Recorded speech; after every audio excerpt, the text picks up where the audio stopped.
Returned from Elsewhere by Penelope.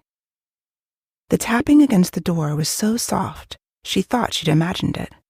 Only when the gentle vibration rose again did she recognize the sound. The soft hum brought back a flood of memories so strong that Miriella couldn't even wait to get her shoes on before she was at the door. A pixie greeted her, glowing in the twilight and sparking off lights only she could see. "Come," the little one said in a high-pitched voice, before disappearing into the growing darkness. Miriella followed without so much as a word, excitement and dread clashing within her as she raced off to the tree line, the place where the worlds met. She ignored the sting of the brush on her bare feet and followed the twinkling pixie light into a small clearing, where, on top of a bed of crushed leaves, laid a young man. At the most, he was 20. His skin shone under the illumination of the hundreds of pixies it must have taken to drag him here. "He came from elsewhere?" she whispered to the crowd. The lights hummed in response. Many times the pixies had aided her in her long travels in the other world, and here they were, bringing her a human. She knelt and brushed his forehead with her fingers. Cool, too cool, like he'd been encased in a frost and was just now melting. His pulse was strong, though, and his eyes fluttered beneath his lids. He had a plain face, framed in closely cropped dark hair, but his lips were perfect bows. Miriella caught herself staring and moved around to lift his shoulders. "If you all can get his feet, we can carry him into the house." The pixies hummed in response, and soon they carried the young man into her tiny cottage and into the spare bedroom, where no visitor before had ever stayed. He barely fit into the twin bed. She hadn't noticed how tall he was, laying on the floor in the forest. With a blink, the pixies retreated, headed back to their world. They could not stay in the human realm for long. "Thank you," she called after them and regarded her patient anew. "What happened to you?" She took his hand in hers, palm to palm, and closed her eyes. On a deep breath, she drew on her power to investigate him for wounds. He bore no physical ailments, just a deep heartache that meant he'd been in Elsewhere for longer than a brief foray. She wondered for how long, and who might be missing him. He wore smooth leather trousers, thick and tough, though his feet were bare. His shirt was the rough fabric of fairy loom, though it was at least a size too big for him. Her scan showed scars, many scars. This one was a warrior then, though he seemed too young. In Elsewhere, humans were not used in battle. They were too weak, unless they'd been in that realm for quite some time, or gained some other magical strength. No magic pulsed in the young man's veins, and his heartbeat was sluggish. At least it appeared he'd avoided eating the fairy food, and would not have to tend with the painful withdrawal Miriella had endured upon her return to humanity. She rushed downstairs to prepare a soup with the herbs that would ease the transition from Elsewhere to here. When she returned with it, she propped him up with pillows and spooned some into his mouth. He did not awaken entirely, but scrunched his nose and mouth, unwilling to eat the soup. "Shh, now. It's not fairy food. You're back home in the human world. You need to eat something." His protests quieted, and she was able to spoon the broth into his mouth. He made a satisfied sound when he swallowed. "Sleep now. You will need it." He stilled, and the gentle rise and fall of his chest let her know he'd obeyed her words. Donovan awoke on softness. He shifted, and the movement of the mattress beneath him brought a sigh to his lips. A bed. How long had it been since he'd been in a bed? It felt like years since he'd rested on anything more than a straw mat on the barren ground. He stretched out, opening his eyes slowly to look around the dim room. The door across from him was open a crack, allowing light to bleed in from the hallway. The room was tiny. It matched the diminutive bed he lay on. A small white desk sat on the opposite wall, filled with craft supplies. A woman lived here, that much was clear. A sound from outside caught his attention. The radio. Music. He truly was back. He vaguely remembered softly spoken words assuring him as much while he slept, but he was happy to have confirmation. The magic of the fairies could not duplicate human inventions, and their music was considerably different than any culture on Earth's. The events that had brought him back were still fuzzy in his mind. He'd picked the lock, releasing the gold shackles which had bound him hand and foot, But how? It shouldn't have been possible as they were magically reinforced. His mind was still cloudy. His only recollection was a humming melody that had invaded his dreams. Somehow he had freed himself from the chains and then ran faster than he'd ever run before. He rose, wincing from the myriad aches and pains, but no new injuries met his senses. Of that he was glad, especially since, in the human world, he was not certain he would heal as he had in elsewhere. He stumbled out into a short hallway. The music was coming from down the hall. He rounded the corner into a cozy living room open to a kitchen beyond. At the sink, her back to him, was a woman. She wore a long flowing skirt. Her thick hair was wild, coils springing out in all directions. She washed dishes and hummed to the music. He paused, not wanting to frighten her, but he had no memory of how he'd arrived in this warm and comforting place. "You're up then," she said without turning around. "Feeling better?" Surprised, he looked around to make sure no one else was there. "Yes, thank you." Then she turned, giving him his first true sight of her, and the ground opened beneath him. Her eyes sparkled merrily, the color of burnished brass. Her complexion was warm chestnut, and she wore a simple white tank top with a long, multicolored skirt. Her arms bore swirls, not tattoos exactly, though they must be. They were only a shade or two darker than her skin tone, and ran from her shoulders to the tips of her fingers. "Where am I?" She smiled, a glorious creation, blessed by the very angels above. "Lake Emma, Central Virginia. What month was it when you left? What year?" Her face took on a cautious look. "Your family will be wondering where you are. Time works differently in elsewhere." He looked away from her, afraid he was staring. His gaze settled on a wall calendar, and he racked his brain to remember his life before. "I think it's been a long time. The last thing I remember is springtime. I don't recall much else, but I know I have no family." His captor had told him so time and time again, and it rang true. Donovan's memories were a jumble in his mind, but some leapt out. Savage laughter and a voice grating against his skull. Fighting and pain. Loneliness. Hopelessness. The woman did not give him a look of pity, but one of understanding, and motioned him closer with one slender arm. Looking at her eased the distress of his patchwork memories. "I'm Donovan," he said. She smiled and held out her hand. "Miriella, happy to meet you." He shook her hand and froze at the shock that zinged him. His surprised gaze met hers. She looked curiously down at where their hands touched before quickly drawing back. "You must be hungry. When I returned from elsewhere, I was ravenous for weeks." "You were there? For how long?" She sighed, and her eyes got a faraway look. "It felt like a lifetime. I was missing for a year from here." With another sigh, she tucked all the longing and emotion away. Some part of him wished she hadn't. "Sit, please," she said. She moved to the refrigerator, pulled out containers of food, and set them before him. His stomach growled. He'd been unaware of his hunger until that moment, but as soon as the aroma of cold spices and vegetables hit his nose, he was salivating. Miriella waved a hand over the plates, and soon they were piping hot, steaming. He looked up with surprise, but the wariness he thought would accompany it never came. Not all magic would harm him. She shrugged. "Microwaves scare me."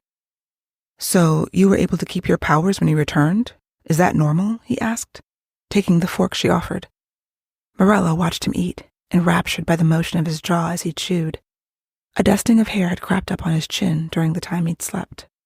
The stubble made him appear older, more like the warrior his numerous scars suggested. She pulled her gaze from his chin, only to be distracted once again by his lips. Her chair screeched as she rose and turned back to the sink. "Yes, I kept my powers," she said. "I suspect it's because I'm not entirely human." She peeked out of the corner of her eye to find that he was looking at her, not in disgust or fear, just curiosity. "My mother was from there," she explained.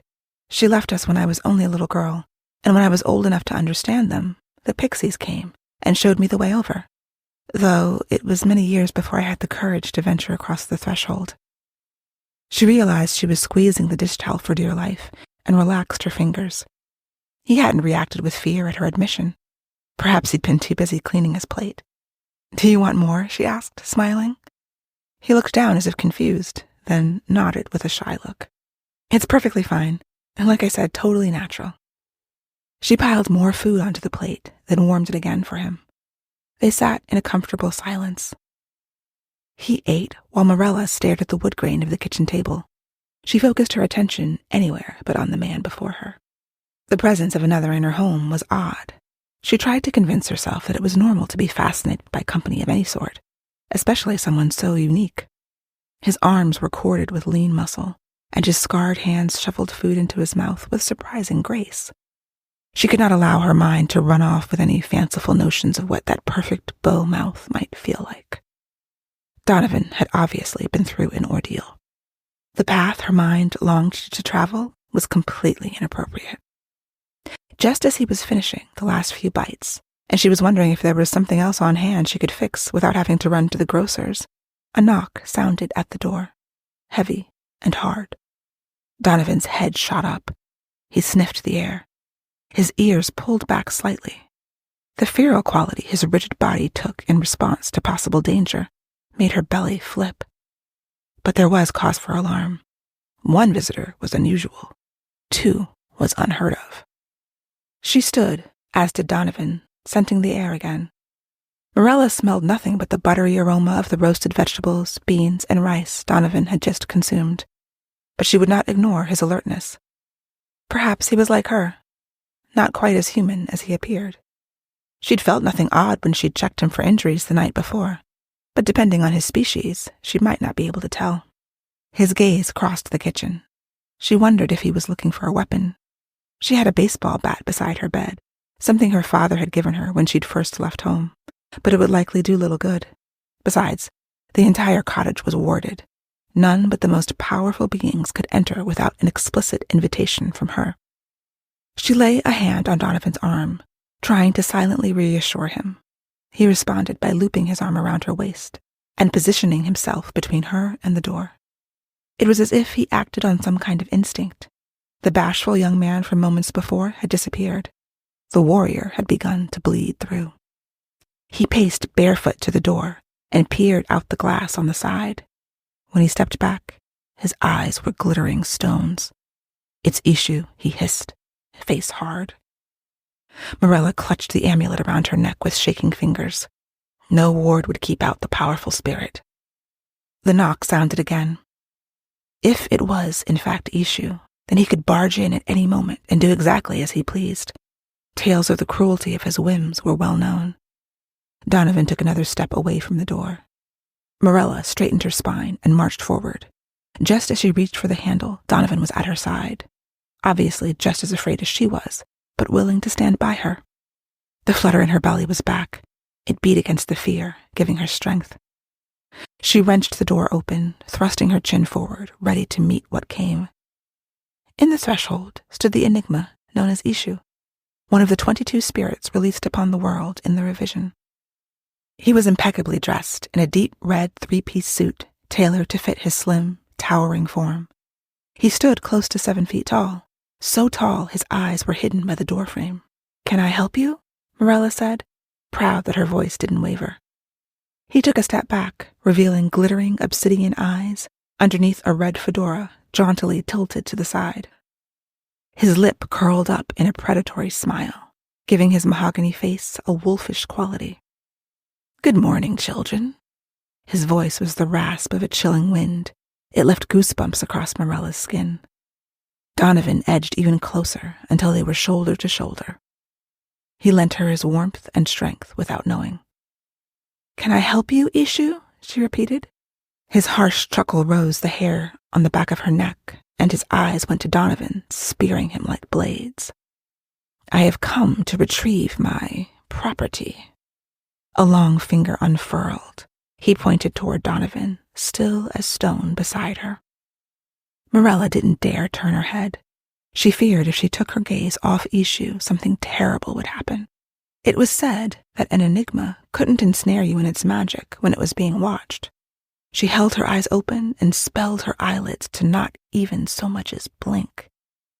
"There is no one here who belongs to you, Ishu," she said, spitting his name out. Perhaps her wards did have some effect, Otherwise, why was he outside on the threshold and not in here, forcing his hand? His fake smile transformed into a snarl.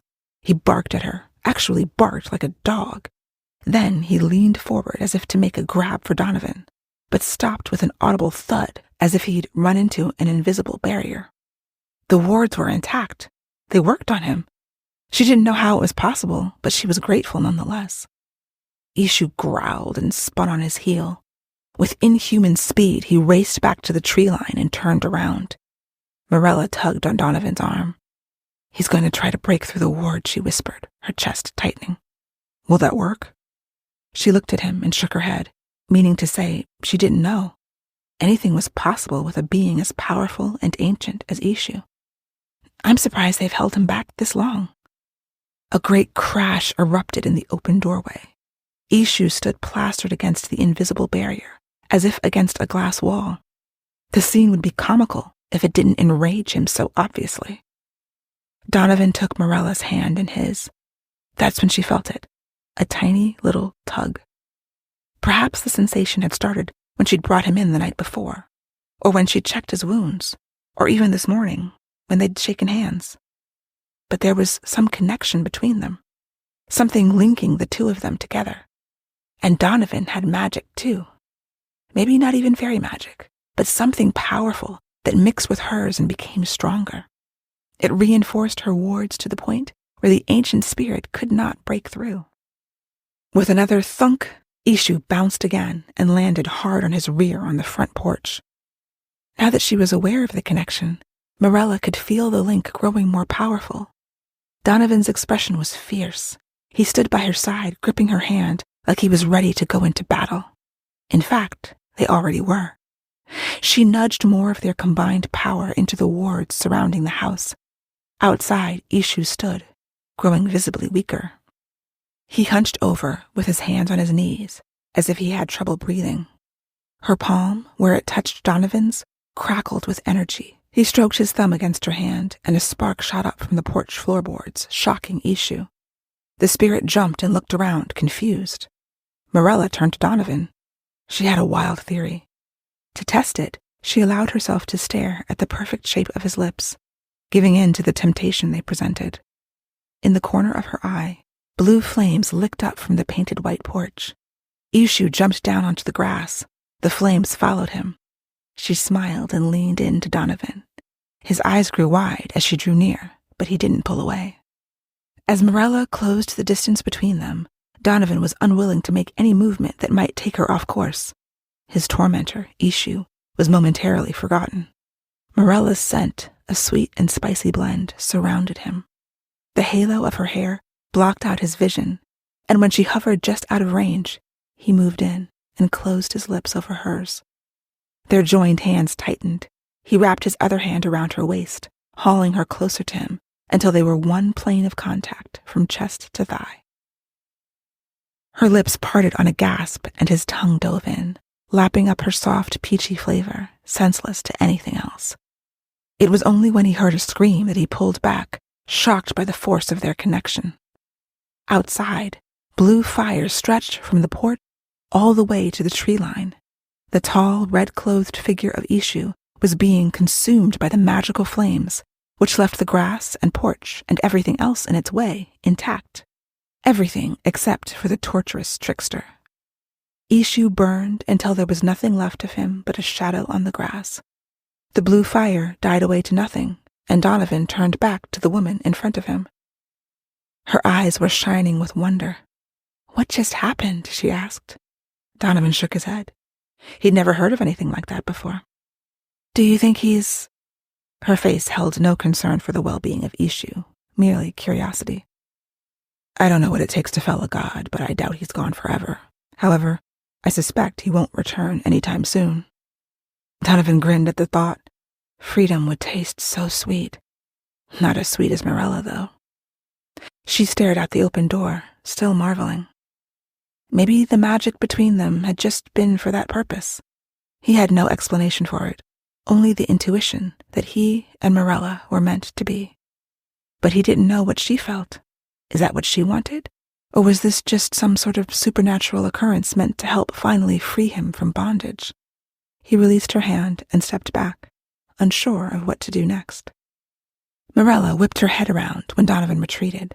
The look on his face was hard to read. Her eyebrows descended in confusion. Had he not felt that? He scrubbed his hand down his face and let out a breath. His gaze held her. She recognized the uncertainty there, the desire. The same feelings buzzed inside of her. There had been no one here for so long, and suddenly, this man was deposited on her doorstep. Was this the doing of her friends, the pixies, or was there some other hand at work? Donovan looked to the floor. Perhaps, she said, not at all sure how to finish the thought. His head shot up eagerly, hanging on her single word. Perhaps it would be a good idea if you stayed here for a while, just in case he comes back. I'm sure there's a lot we could learn about each other. The magic. She took a deep breath. A slow smile spread across his lips. Once again, her attention was captured by that particular area. She saw them moving, but didn't quite make out what they said. I'm sorry I didn't catch that, she said, breathless. His grin only widened. He stepped to her, moving into her space, forcing her to crane her neck to look up at him. He placed one warm hand on the back of her neck, tangling it in her hair. With the other, he stroked a path to her waist. His smile didn't diminish as he lowered his head towards hers and seized her lips in a melting kiss. For a second time, she nearly missed his words, still reeling from his nearness, his taste, and the way her heart was beating so fast. I said, staying here seems like the prudent thing to do. You know, for safety. His lips traveled across her jaw to her neck. She nodded, pulling him tighter. Yes, for safety, she said, and didn't say anything else for a long time.